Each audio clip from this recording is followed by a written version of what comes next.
Hello everyone. आज की recipe बहुत ही ज़्यादा इंटरेस्टिंग है। जितना ज़्यादा इंटरेस्टिंग है उतना ही ज़्यादा खाने में ये लाजवाब है। इस रेसिपी को मैंने इंटरनेट पे नॉनवेज के साथ देखा था, लेकिन मैंने इसे वेज में कन्वर्ट किया है और ये बहुत ही स्वादिष्ट बन के तैयार हुआ था। रिच क्रीमी ग्रेवी वाला रेसिपी है, तो रेसिपी को फुल वॉच कीजिएगा। पसंद आएगा तो ज़रूर से लाइक कीजिएगा। तो सबसे पहले गैस ऑन करके मैंने यहाँ पे तड़का पैन चढ़ाया है। 1 टेबलस्पून मैंने काली मिर्च डाला है। फ्लेम को लो रखते हुए 2 मिनट के लिए हमें काली मिर्च को हल्का सा गर्म कर लेना है। ज़्यादा नहीं भूनना है, बस इतना कि हल्का सा काली मिर्च गर्म हो जाए और हल्की हल्की खुशबू आने लगे। उसके बाद इसे ओखली में डाल देंगे और इसे हल्का सा दरदरा कूट लेंगे। एकदम फाइन पाउडर नहीं बनाएंगे, इस बात का ध्यान रखिएगा। इस रेसिपी में काली मिर्च का जो फ्लेवर है वो बहुत अच्छा होता है। तो यहाँ पे काली मिर्च को मैंने हल्का सा दरदरा कूट लिया है। अब इसे साइड करेंगे। यहाँ पे मैंने 1 केजी बॉइल्ड आलू लिए हैं, छोटे साइज़ के पोटैटो हैं।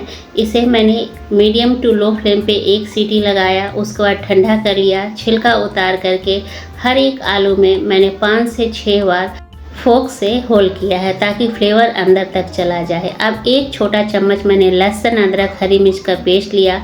1 छोटा चम्मच मैंने ताज़ा कूटा हुआ काली मिर्च लिया, जो अभी हमने काली मिर्च कूट के रखा। 1 छोटा चम्मच नमक डाल दिया। अब यहाँ पे दही ले लेंगे। ध्यान रखिएगा, दही जब डालेंगे तो दही को पहले बहुत अच्छी तरह से फेंट लेना है, तभी आलू के अंदर डालना है। दूसरी बात कि दही जो है हमारी एकदम ताज़ी होनी चाहिए, खट्टी दही बिल्कुल इसमें नहीं चलेगी। तो यहाँ पे मैंने 4 टेबलस्पून दही लिया है। अच्छी तरह से दही को फेंट लिया है और आलू के अंदर इसे डाल देंगे। अब यहाँ पे 1 चम्मच कुकिंग ऑयल डाल देंगे। कुकिंग ऑयल डालने के बाद यहाँ पे बहुत अच्छी तरह से हाथों से ही आलू और सारी चीज़ों को मिक्स कर लेंगे। अगर आपके पास बहुत ज़्यादा समय है तो आप ओवरनाइट के लिए इसे मैरिनेट करके रख सकते हैं। 3 से 4 घंटे के लिए रख सकते हैं। मैं यहाँ पे सिर्फ आधे घंटे के लिए रख रही हूँ। आधा घंटा भी इनफ होगा आलू को मैरिनेट होने के लिए। इससे भी आलू का जो स्वाद है वो गजब का हो जाएगा। तो यहाँ पे मैंने अच्छी तरह से सारी चीज़ों को मिक्स कर लिया है। अब ढक के आधे घंटे के लिए छोड़ देंगे। अब ग्रेवी की तैयारी करते हैं। तो ग्रेवी की तैयारी करने के लिए सबसे पहले मैंने यहाँ पे 2 बड़ा चम्मच टूटा काजू गर्म पानी में भिगो करके रख दिया है। इससे जो हमारा ग्रेवी होगा वो काफ़ी ज़्यादा शानदार बन के तैयार होगा। अब इसे साइड कर लेंगे।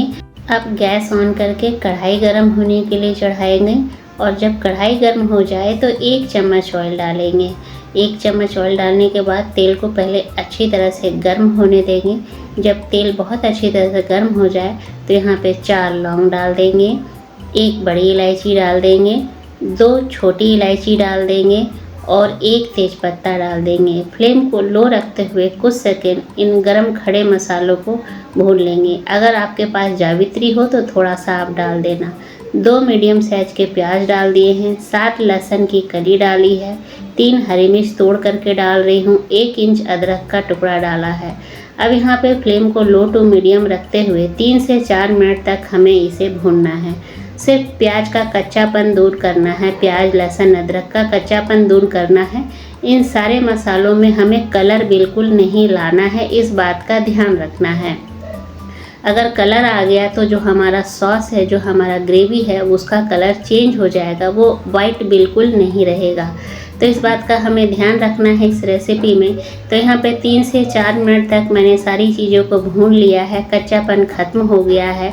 तो अब क्या करेंगे, जो हमने काजू भिगो करके रखा था उसका पानी मैंने निकाल दिया है और उसे डाल दिया है। उसे डालने के बाद एक बार सारी चीज़ों के साथ अच्छी तरह से मिला लेंगे और यहाँ पे मैं 1 बड़ा कप पानी डाल दे रही हूँ।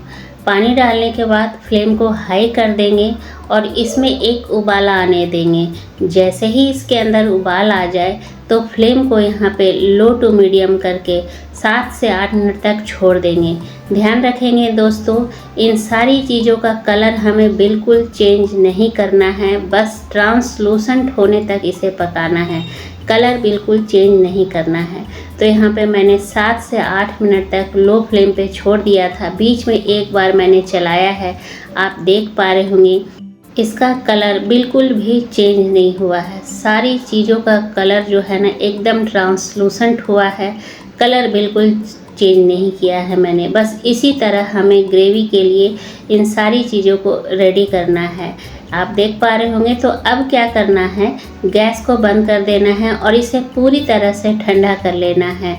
जब ये पूरी तरह से ठंडा हो जाए तो इसमें जो हमने गरम खड़े मसाले डाले थे उसको निकाल देंगे।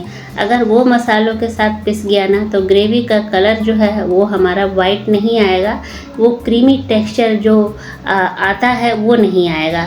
तो यहाँ पे ठंडा हो गया, मैंने सारे गरम खड़े मसाले निकाल दिए, ग्राइंडर जार में डाल देंगे और इसका एकदम स्मूथ पेस्ट बना लेंगे।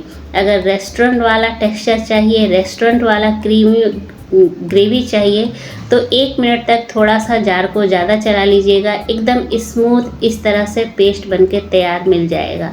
तो यहाँ पे बहुत ही अच्छा सा स्मूथ पेस्ट बनके तैयार हो गया है मसालों का। अब हम इसे साइड करेंगे। कढ़ाई में फिर से बिल्कुल थोड़ा सा ऑयल डालेंगे, एकदम थोड़ा ही डालना है।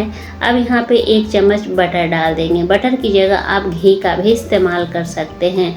बटर को पहले थोड़ा सा मेल्ट होने देंगे। जब बटर मेल्ट हो जाए तो जो अभी हमने पेस्ट बनाया है उसको डाल देंगे। फ्लेम को लो रखेंगे और यहाँ पे जार में काफ़ी ज़्यादा चिपका हुआ था तो 1 छोटा कप पानी डालकर मैंने उसे भी धो के डाल दिया है। अब इसे लगातार चलाते रहेंगे। ध्यान रखेंगे दोस्तों, इस पेस्ट में काजू है और काजू जो है वो तले में जाके चिपकता ही चिपकता है। तो बीच बीच में इसे चलाते रहेंगे और ढक ढक करके पकाएंगे। चलाना बिल्कुल नहीं छोड़ेंगे, क्योंकि अगर तले में चिपक गया तो जो हमारा ग्रेवी है उसका कलर लाइट ब्राउन हो जाएगा। तो मैं लगातार चलाते रही हूँ, ढक ढक करके मैंने पकाया है 6 से 7 मिनट तक। और ये देखिए एकदम स्मूथ क्रीमी ग्रेवी बनके तैयार हो गया है। बस इसी टेक्सचर वाला हमें ग्रेवी चाहिए। अब यहाँ पे 1 छोटा चम्मच मैंने नमक डाला। ध्यान रखेंगे कि आलू को मैरिनेट करते समय भी हमने नमक डाला था। और 1 छोटा चम्मच चीनी ज़रूर डालेंगे।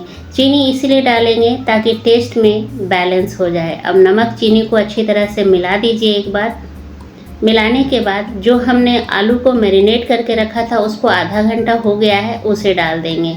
अब यहाँ पे ध्यान देने वाली बात ये है कि आलू को हमने दही से मैरिनेट किया था और दही अगर गर्म में गया है तो फटने के चांसेस ज़्यादा हो सकते हैं।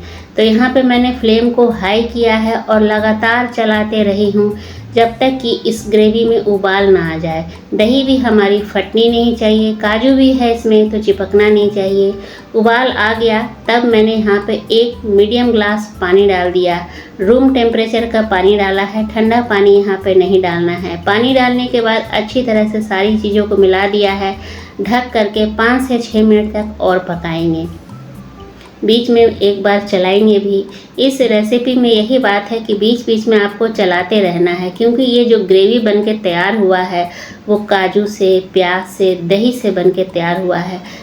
तो बस अब इसमें कुछ चीज़ें और डाल देंगे। तो जो शुरुआत में हमने काली मिर्च कूट के रखा था, 1 छोटा चम्मच पहले यूज़ किया था, 1 छोटा चम्मच अभी डाल दिया। 1 चम्मच घर की ताज़ी मलाई डाल देंगे, आप क्रीम भी डाल सकते हैं। 1/4 गरम मसाला डाल देंगे, थोड़ा सा कसूरी मेथी डाल देंगे। अब सारी चीज़ों को एक बार यहाँ पे मिला देंगे और ढक करके 2 मिनट के लिए और पकाएंगे। इसकी जो ग्रेवी की कंसिस्टेंसी है सेम ऐसे ही रहनी चाहिए। थोड़ी सी अगर ये ठंडी होती है तो जो ग्रेवी है वो थोड़ी सी गाढ़ी हो जाती है। तो 2 मिनट तक हमने पकाया है सारी चीज़ों को डाल करके। ग्रेवी की कंसिस्टेंसी आप देख सकते हैं, एकदम थिक, एकदम रेस्टोरेंट वाला फील आएगा आपको घर बैठे। तो एक बार तो ट्राई करना बनता है इस रेसिपी को। अगर आपको आलू बहुत पसंद है तो आप इस रेसिपी को ट्राई कीजिएगा। आप सेम प्रोसेस से आप पनीर भी बना सकते हैं। आपने नॉन-वेज अगर इस तरह से खाया है तो एक बार वेज भी ट्राई कीजिएगा, बहुत ही अच्छा लगता है। ये वाइट सॉस आलू दम रेसिपी या वाइट क्रीमी आलू दम रेसिपी तो ट्राई ज़रूर कीजिएगा फ्रेंड्स, और अपने फीडबैक मुझे ज़रूर से दीजिएगा कि आपको ये रेसिपी कैसी लगी। तो आई होप आप लोगों को आज की ये रेसिपी पसंद आई होगी। अगर पसंद आए तो लाइक शेयर कीजिएगा। चैनल पर नए हैं तो प्लीज़ चैनल को सब्सक्राइब कर दीजिएगा। बेल आइकन को भी प्रेस कर दीजिएगा ताकि आने वाली वीडियो की नोटिफिकेशन आप सभी को सबसे पहले मिले। मिलती हूँ अगले रेसिपी में, तब तक के लिए टेक केयर, बाय बाय।